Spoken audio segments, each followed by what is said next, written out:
La modélisation des métacarpiens et des phalanges des 4 doigts longs, ou des 4 derniers doigts, ainsi que leurs mouvements, sera présentée dans ce chapitre. Rappelons que de nombreuses informations peuvent être déduites d'une simple observation des mouvements de votre main et de vos doigts. Revoyons tout d'abord la constitution du métacarpe. Il est constitué de 5 os longs, que l'on appelle les métacarpiens. Et les 5 métacarpiens sont articulaires en haut avec la rangée inférieure du carpe, et ils sont articulaires en bas avec les phalanges des doigts. Les 5 métacarpiens constituent le squelette osseux de la paume de la main, que vous voyez ici représenté en rouge, et le métacarpe prolonge en bas le canal carpien que nous avons précédemment décrit. La paume de la main se présente donc comme une gouttière concave en avant, en position de repos. Parlons à présent du pouce et des 4 doigts longs. La main présente à décrire 5 doigts, le pouce, qui présente 2 phalanges intégrées au sein de la colonne du pouce. On représente ici le scaphoïde et le trapèze. On voit ici le trapézoïde. Et 4 doigts longs qui présentent 3 phalanges. 3 phalanges dans la continuité des colonnes centrales et internes du carpe et des 4 métacarpiens. Décrivons maintenant les 4 métacarpiens des doigts longs. On constate que leur longueur va diminuer du 2e doigt jusqu'au 5e doigt, et c'est d'ailleurs une condition nécessaire à l'opposition. Leur corps est prismatique, présente donc à décrire 3 faces, 3 bords, et on visualise bien ici le bord antérieur. Leur extrémité est appelée la base. Et la base des métacarpiens est cubique. La face supérieure est recouverte de cartilage articulaire, ainsi que ses faces internes et externes. Ces articulations carpo-métacarpiennes sont des arthrodies. Elles sont donc presque planes. Et bien évidemment, elles sont le siège de mouvements très limités. Ces mouvements se limitent à la flexion-extension, c'est logique quand on voit l'orientation des surfaces articulaires, une flexion-extension de faible amplitude, mais qui permettent le creusement de la paume. On voit que les bases des 2e et 4e métacarpiens s'articulent par une encoche avec le capitatum. Et cette séquence vous montre donc que les surfaces articulaires sont encastrées, ce qui constitue un facteur de stabilité supplémentaire. La base du 2e métacarpien s'articule avec le trapézoïde. Là encore, l'emboîtement des surfaces articulaires est un facteur de stabilité. Les surfaces articulaires entre le 5e métacarpien et l'amatome sont très légèrement cylindriques.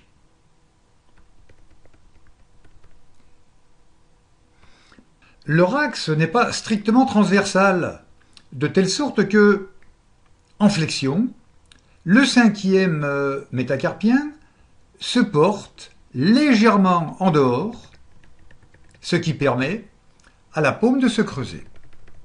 L'extrémité inférieure des 4 derniers métacarpiens est plus volumineuse que la base.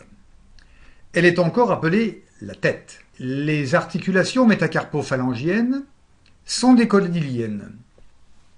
La surface articulaire de la tête du métacarpien est convexe dans tous les sens et elle est plus étendue en avant qu'en arrière. De même, elle est plus large en avant qu'en arrière, ce qui va donc permettre des mouvements de flexion-extension et d'inclinaison latérale.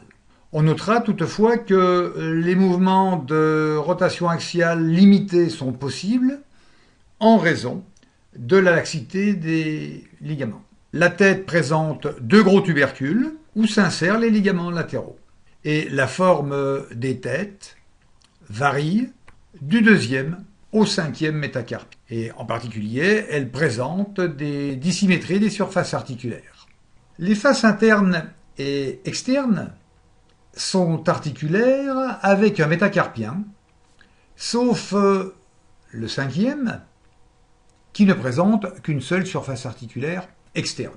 Et on voit que ces surfaces articulaires entre les métacarpiens sont presque planes ou bien encastrées, ce qui limite les mouvements des métacarpiens. On a là encore un facteur de stabilité, de solidité, qui permet l'appréhension efficace d'un objet lourd. Voyons maintenant les phalanges des doigts longs. Les métacarpiens des doigts longs s'articulent avec les phalanges proximales. Les premières et deuxièmes phalanges des doigts longs présentent un corps en forme de demi-cylindre aplati. On le voit sur cette vue. Et la face antérieure des corps est concave en avant. On voit ici deux berges qui va correspondre à l'insertion d'un tissu fibreux qui va maintenir en place les tendons des fléchisseurs des doigts qui coulissent sur cette face antérieure. L'extrémité supérieure des phalanges est encore appelée la base. C'est un parallélépipède rectangle et sa face supérieure est concave dans les deux sens. Elle est recouverte de cartilage articulaire avec la tête d'un métacarpien. L'extrémité inférieure, qu'on appelle encore la tête, présente la forme d'une poulie. Une poulie qui présente une gorge séparant deux joues. L'extrémité inférieure est donc de type trochléen, avec un seul degré de liberté, et donc ne permet que des mouvements de flexion-extension. On voit donc ici en vue latérale une phalange.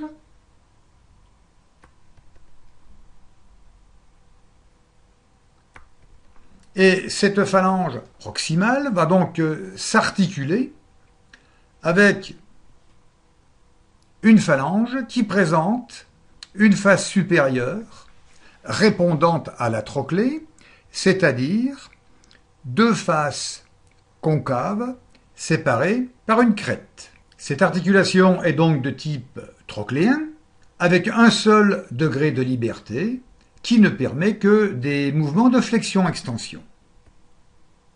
La base de la phalange distale présente deux cavités glénoïdes, concaves, également séparées par une crête antéro-postérieure,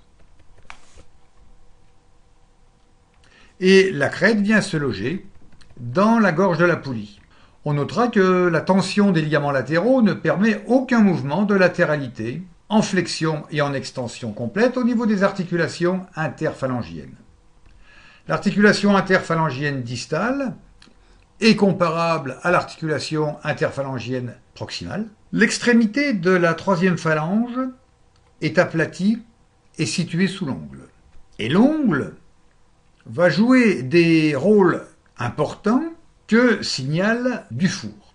D'une part, l'ongle protège l'extrémité du doigt. Protection peut être importante lorsqu'il s'agit de creuser le sol, comme le faisaient à une certaine époque nos ancêtres. L'ongle stabilise la pulpe du doigt, la pulpe qui joue un rôle majeur dans l'appréhension. L'ongle améliore les prises fines, puisqu'il dépasse de la pulpe, offrant ainsi un liséré de contact dur. Et l'ongle, rappelle Dufour, est le réflecteur tactile dans les appuis pulpaires, et les messages de pression pulpaire ne sont clairement perçus que grâce à la contre-pression offerte par l'os et l'ongle. Et en cas de perte de l'ongle, le message se perd dans la pulpe au lieu d'être reflété à la manière d'un écho-radar par l'ongle. Voyons maintenant la mobilité du métacarpe et des 4 doigts longs. On peut observer sa main lors de la prise d'un objet. La main est capable de s'adapter à de multiples formes, les mouvements du pouce jouant un rôle essentiel. On peut également constater que la main est capable de réaliser des mouvements de force ou de très grande précision. Et en effet, un compromis s'est établi au niveau de toutes les articulations entre deux fonctions contradictoires, solidité-stabilité, et puis mobilité. Voyons dans un premier temps la mobilité de la paume de la main. Rappelons tout d'abord que la stabilité du poignet et des articulations carpo-métacarpiennes est une condition nécessaire à l'efficacité de la main, qu'il s'agisse d'un exercice de force ou de précision. Et c'est le ligament profond transversal qui va limiter l'écartement des têtes des métacarpiens. Et de ce fait, il va stabiliser les extrémités inférieures des métacarpiens. La paume va se creuser lors de la flexion des doigts,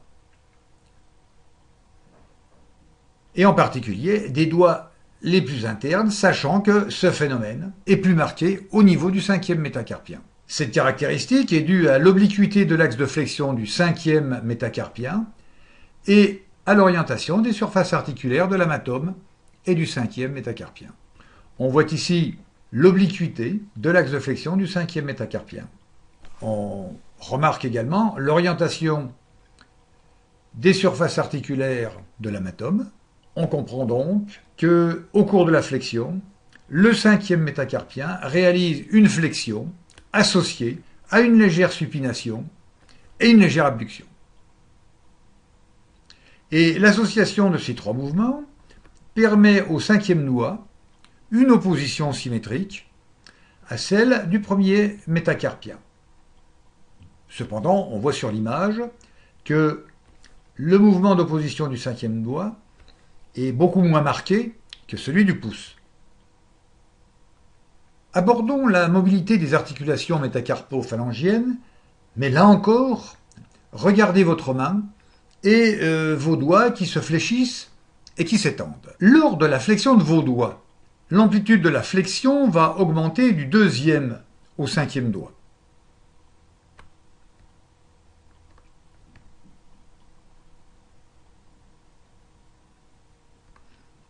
L'amplitude de la flexion du 2e doigt est de l'ordre de 90 degrés. Cela dit, vous pouvez observer sur vous-même que la flexion d'un seul doigt, votre main étant en extension, la flexion d'un seul doigt est très limitée en raison des tensions ligamentaires. Donc observez également sur vous-même que la flexion de la première phalange porte les 3 derniers doigts vers la styloïde radiale, c'est-à-dire en dehors. En raison, nous l'avons vu, des dissymétries des surfaces articulaires. De même, vous pouvez constater que lorsque les doigts sont en extension, les mouvements d'écartement et de rapprochement des doigts sont possibles au niveau des métacarpo-phalangiennes. En revanche, ils sont très limités par des tensions ligamentaires lorsque les doigts sont fléchis. On constate que les articulations métacarpo-phalangiennes peuvent être le siège de mouvements de rotation, mais de mouvements de rotation passifs. On notera également que le 2e doigt est très mobile, qu'il est capable de mouvements d'adduction, abduction, beaucoup plus importants que les autres doigts, et que de ce fait, il est capable de réaliser des mouvements de circumduction. L'hyperextension est possible au niveau des articulations métacarpo-phalangiennes, l'hyperextension passive. L'hyperextension passive a une amplitude très variable suivant les sujets. Abordons à présent la mobilité des articulations interphalangiennes, proximales et distales. La mobilité de ces articulations est limitée à la flexion-extension. Tout mouvement de latéralité est quasi impossible. L'amplitude de la flexion, en partant d'une extension maximale, augmente du 2e au 5e doigt, au niveau donc des articulations interphalangiennes. On notera que l'index se fléchit dans un plan quasi sagittal Et on observe que la flexion est associée à un mouvement de latéralité vers le dehors qui augmente du 4e au 5e doigt. Et toute cette organisation permet au pouce de s'opposer aux autres doigts. Au niveau des articulations interphalangiennes proximales, l'hyperextension est impossible. Cela dit, l'hyperextension passive de l'interphalangienne distale est possible en raison d'un système fibreux antérieur beaucoup plus lâche. La main présente une zone stable et 3 zones mobiles. Alors, la zone stable correspond à la rangée inférieure du carpe et au 2e et au 3e métacarpien. Le 3e métacarpien étant beaucoup plus fixe que le second métacarpien, sachant qu'il correspond également à l'axe de la main. Et par conséquent, autour de cet axe et de ces 2 métacarpiens solides, 3 zones mobiles vont s'appuyer sur cette zone stable. D'une part, le pouce, le seul qui soit capable de s'opposer aux autres doigts. D'autre part, le 2e et le 3e doigt, qui sont impliqués dans les prises globales ou les prises fines. Enfin, la 3e zone mobile est constituée des 4e et 5e doigts qui sont en particulier impliqués dans les prises de force grâce à leurs muscles intrinsèques. Comme référence, nous citerons Adalbert Caponghi dans son manuel d'anatomie fonctionnelle et nous nous référerons à la dernière édition de 2008.